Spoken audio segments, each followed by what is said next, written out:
Bonjour, Président. Bonjour. Alors, parlez-nous un peu de ce problème, le chef de file de l'opposition.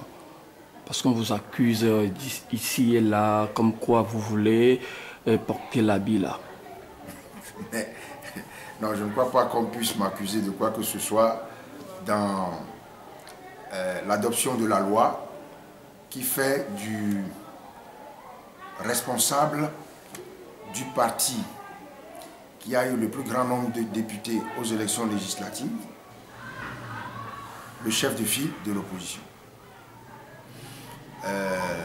J'étais à l'Assemblée nationale, particulièrement au moment où on y était, entre 2007 et 2010.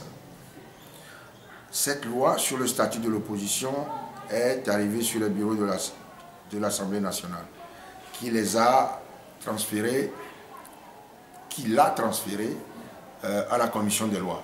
La commission des lois a commencé à faire son travail, a eu plusieurs séances, quand subitement, au vu des amendements qu'apportaient les députés membres de l'UFC à l'époque,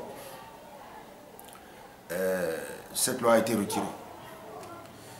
Bon, et maintenant, cette loi a été adoptée, retournée à l'Assemblée nationale, je crois en 2013 ou 2012, en 2013, précipitamment, et votée.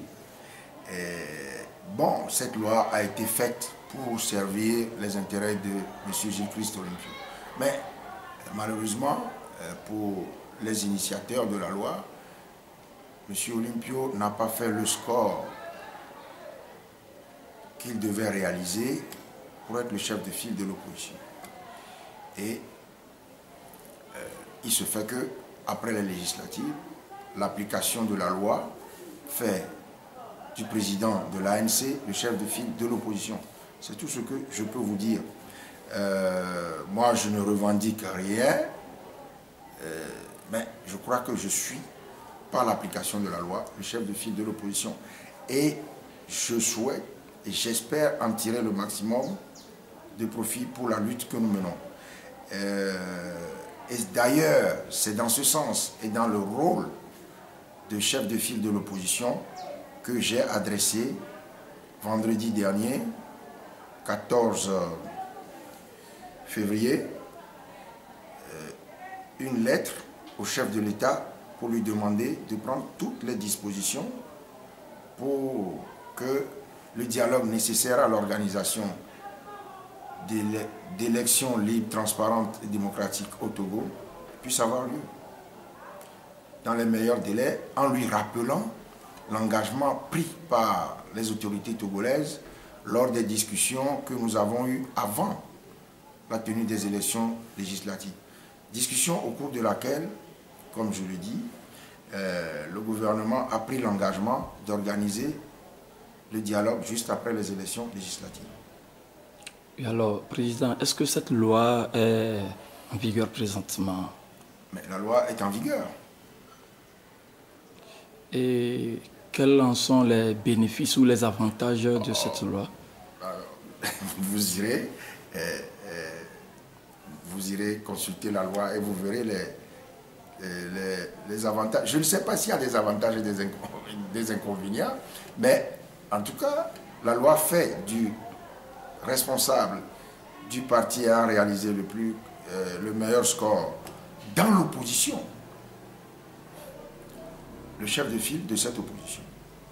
Et donc, il faut que, en application de la loi, celui qui a réalisé ces scores déclare, adresse une lettre à l'Assemblée nationale pour dire « Je suis dans l'opposition et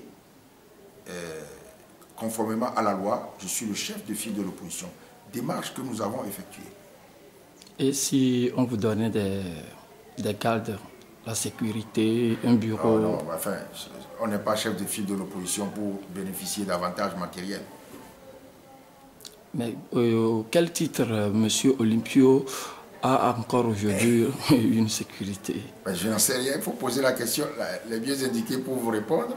c'est ce qui lui donne la sécurité. Je pense que bon, s'il se croit en insécurité, malgré la signature d'un accord de partage de pouvoir avec le régime en place, c'est que l'insécurité au Togo existe toujours. Merci, Président. Je vous en prie.